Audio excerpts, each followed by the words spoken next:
네, 안녕하세요. 청강 만화역사박물관 랜선 투어 7번째 시간 시작하도록 하겠습니다. 저는 청강만화산업대학교 애니메이션 스쿨 이병광 교수입니다. 안녕하세요. 애니메이션 감독 장형윤입니다. 저는 2014년 오리발리로와 얼룩소란 장편 애니메이션을 만들어서 데뷔했고요. 2019년 마왕의 딸 이리샤라는 작품을 만들었습니다. 오늘 이 시간에는 한국의 장편 애니메이션에 대해서 이야기해보는 시간을 가지려고 합니다. 오늘 어떤 이야기를 하게 될까요, 감독님? 이번 회차에서는요, 한국 장편 애니메이션의 시작과 주로 90년대, 2000년대까지 애니메이션을 다뤄보려고 합니다. 한국 애니메이션 시작은 CF부터 시작했던 것 같은데 감독님 뭐 생각나시는 것부터 한번 얘기해 보시겠어요? 옛날 유명한 치약 CF. 예, 많이 봤습니다. 네, 네. 치약 CF 있죠. 그 CF에서 시작을 해서 신동원 감독의 훌륭하시죠. 최초의 네. 장편 애니메이션 홍길동이죠. 네. 홍길동 작품이 있고요. 70년대에는 뭐 김성기 감독님의 작품들, 네. 약간 일본 애니메이션을 네. 베꼈다는 그렇죠. 이야기를 많이 듣고 있는. 지금까지도 논란이 좀 예. 있는데요. 네. 그다음에 80년대 그 올림픽을 계기로 그때는 이제 대통령 지시로 네. 이제 일본 애니메이션 방영하는 모습을 보일 수 없으니까 올림픽 계기로 방송국에다가 이제 창작 애니메이션을 만들어라. 그렇게 해서 떠돌이 까치 머털도사 달려라 예, 호돌이. 뭐. 근데 그때 작품들이 참 좋았어요. 지금 보면. 지금 봐도 뭐 너무 액팅도 좋고. 재밌는 작품들이 많았죠. 근데 네. 90년대 르네상스가 오기 전까지는 아무래도 외화에 구색을 맞추는 형태의 애니메이션이었던 것 같지만 그래도 상당히 저도 어릴 때 재밌게 봤던 애니메이션이었던 것 같아요. 오늘 아무래도 장편 애니메이션을 얘기해보는 시간이니까 신동원 감독님의 홍길동 얘기해볼 건데요. 네. 저는 사실은 그 영상자료원에서 복원한 필름이 유튜브에서 네. 그냥 여러분들도 보실 수 맞아요. 있어요. 유튜브가 참 네. 좋은 역할을 하고 있습니다. 그래서 그때 당시 10만 명, 서울에서 10만 명 관객이 동원해서 굉장히 흥행한 작품이었다고. 대단하죠. 제가 사실 더 놀라운 것은 이게 30명이 6개월 작업해서 만들었다고. 지금 뭐 생각해보면 말도 안 되는데. 좀 대단한 작품이라고 생각이 드는데요. 교수님은 뭐 90년대 회사 다니셨잖아요. 그래서 네. 분위기는 좀 어땠던 것 같아요, 그때는? 네, 저도 이제 90년에 애니메이션을 시작했는데요. 그때는 아무래도 한국 애니메이션의 전성기라고 하지만 좀 네. 뭔가 창작 애니메이션보다는 하청일이 좀 많았던 것 같아요. 네. 그래서 저는 이제 하청 애니메이션으로 시작을 했고, 네. 그래서 우리나라가 뭐 세계 3위라는 타이틀도 가졌는데 실질적으로 우리가 스토리나 기획을 하지 않고 메인 하청으로의 3위이기 때문에 제작 능력은 인정받았던 것 같아요. 네. 이전에 이제 말씀하실 마리 이야기 같은 경우에는 전혀 네. 새로운 감독님의 등장에 대해서 한번 좀 들어보도록 하겠습니다. 예. 1999년에 덤불 속의 죄라는 덤불 작품이 속의 죄, 네. 당시 애니메이션 경쟁 부분에 최초로 진출하게 됐어요. 단편이었죠? 네, 단편. 네. 완전히 순수 개인이 작업을 해서 그걸 기반으로 장편 애니메이션을 하게 됐죠. 그게 이제 마리 이야기라는 작품인데 네.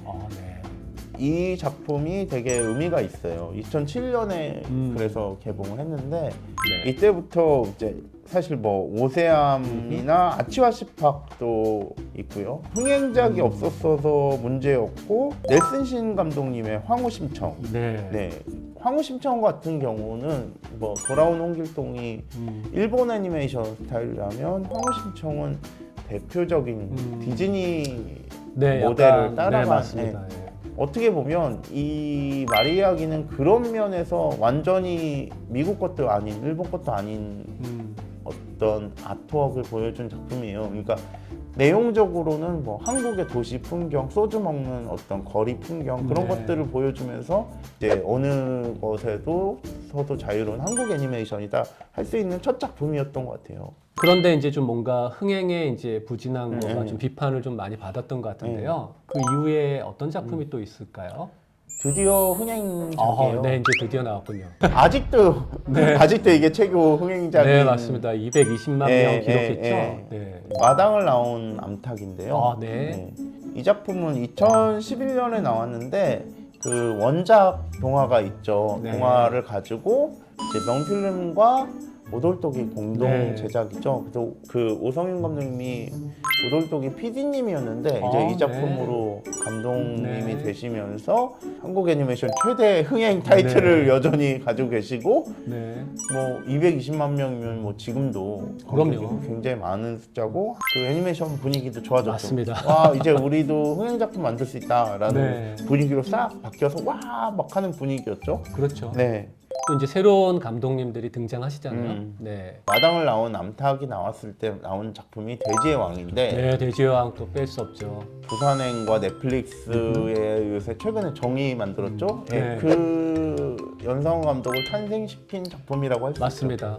굉장히 사회적인 이슈들을 좀 잘 다루는 감독님이신 것 같아요. 원래 애니메이션 하는 감독님들이 조금 순수하고 약간 그런 네. 느낌의 작품 많이 하거든요. 그렇죠. 근데 연상호 감독은 애니메이션 쪽으로 봤을 때는 약간 돌연변이 같죠. 왜냐면 그렇습니다. 실사 영화 감독 가까운 잔인함, 네. 높은 수위의 욕설, 네. 극적인 굉장히 드라마가 강한 시나리오를 네. 가지고 있었거든요. 네. 그래서 어쨌든 이 작품이 그 지금의 연상호 감독을 만들 수 있던 이유는 이 작품이 칸 영화제에 갔기 때문이에요. 그렇죠. 칸 영화제에 간 한국 감독이 많지가 않아요. 기본적으로 거의 없죠. 애니메이션에선 더 없지 않나요? 칸 영화제 같은 경우는 특히나 자기들이 발굴한 감독을 밀어주기 때문에 네. 이 감독의 다음 작품은 칸 영화제를 갈 거기 때문에 아하. 네, 그렇기 때문에 그 영화사로서는 그 칸 영화제 간 작품의 제작사 타이틀을 가질 수 있게 그렇죠. 되고 네.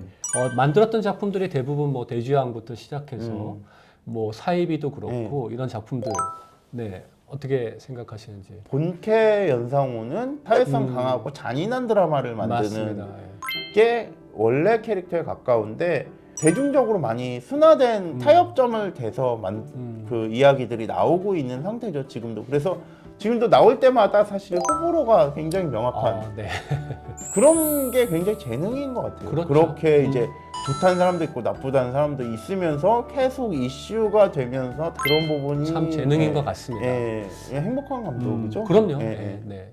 파닥파닥 2012년 네. 한번 얘기 들어볼까요, 네. 감독님? 이대희 감독은 이제 세종대 애니메이션 학과 네. 출신이에요. 페이퍼보이라는 작품으로 네. 유명해졌어요. 그 단편인데 페이퍼 애니메이션이에요. 네. 한 땀 한 땀 다 보고 있으면 이게 감독 성격이 나오죠. 사실. 그렇죠. 예. 그 뭐랄까 집착적인 성격. 예. 하나하나 다 움직인 작품인데 그 작품이 잘 되면서 장편을 기획하게 됐고 그 작품이 파닥파닥이라는 네, 작품이죠. 파닥파닥. 네, 그래서 2012년에 개봉을 했습니다.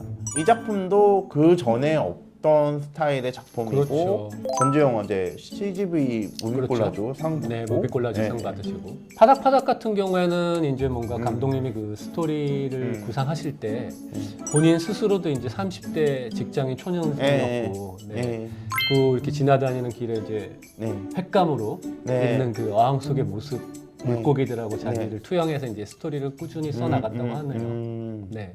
그 이후에 또 어떤 감독님을 또 알아볼까요? 우리 이제 초대하신 초대한 예장 오늘 이제 이제 주인공이신 중요한 감독님의 저한테는 중요한 감독인데 감독님의 이야기를 좀 한번 본인이 얘기하기 좀 쑥스러울 것 같은데 한번 들어볼까요? 14년도에 만드신 저 참 재밌게 봤던 네, 우리 별유로 얼룩소 작품은 이제 단편이 잘 되면서 장편을 기획해서 서울 애니메이션 센터에 장편 SBA. 애니메이션 제작 지원을 받으면서 나머지 부분 투자를 받고 해서 제작비는 한 10억 원 정도 독립 애니메이션이죠. 그래도 꽤 많이 받았네요. 네, 저는 사실 음악 중심의 애니메이션을 만들려고 하는 생각이 있어서 제가 이제 홍대 그 밴드 하시는 분 중에 저희 이 작품의 음악 감독이었던 키보드 치는 고경천이라고 있어요. 키보디스트. 제가 그 음악을 듣고 그게 너무 좋아서 주인공 이름도 경천으로 하고 네, 맞습니다. 뭐 잘 되진 않았어요. 이것도 그래도 뭐 네. 팬이 꽤 많은데요. 44,000 명 정도 음. 들었어요. 제가 뭐 이것도 고생했고 한 6년 걸렸어요. 6년. 아. 6년 걸린 게 네. 사실 실제 제작 기간이 오래 걸렸다기보다는 그러니까 투자가 원활하지 않았던 거죠. 뭔가 투자 받는 일도 어렵고 그 네. 이후에 만들어졌음에도 불구하고 뭔가 수익을 내는 일도 좀 녹록치 어렵죠. 않고 그래서 어렵다 보니까 뭔가 한국 애니메이션에 뭔가 좀 암울한 시기가 아니었나 싶기도 하네요. 네. 그럼에도 불구하고 뭔가 창작 애니메이션은 막 많이 만들어지면서 활활 네. 타오르었던 시기였던 것 같아요. 그리고 감독님은 네. 또 그 이후에도 멋진 작품 만드셨잖아요. 네, 2019년에 마왕의 딸 이리샤라는 네, 작품 네. 만들었고 네. 그것도 그 일반적인 투자 방식이 아니라 어떤 영화진흥위원회 어떤 프로그램을 따서 입찰을 참여를 해서 네. 따서 만드는 3D였고 예, 예, 3D 입체. 스코프였죠. 예, 입체. 입체. 네. 한국 장편 애니메이션 90년대 이후부터 2000년대 초반까지 지금 말씀 들었고요. 2000년대 초반에는 아무래도 우리가 90년대 산업에서 커왔던 감독님들이 작품을 만들었다 그러면은 2000년대 초부터는 아무래도 새로운 감독님들이 등장을 하는 아까 이성강 감독님이라든지 그리고 그 이후에는 학교 또는 영화 아카데미 출신 감독님들이 배출되면서 아주 새롭고 좋은 애니메이션의 시도들이 많았던 것 같아요. 그럼에도 불구하고 뭔가 제작비의 수급이라든지 이런 문제로 인해서 흥행에는 다소 좀 부족했던 점이 있었던 것 같습니다. 랜선 투어 7화 이번 시간 이렇게 마무리 짓도록 하고요. 다음 시간에 8화에서 우리가 또 한번 장효영 감독 모시고 이야기하는 재밌는 시간 갖도록 하겠습니다.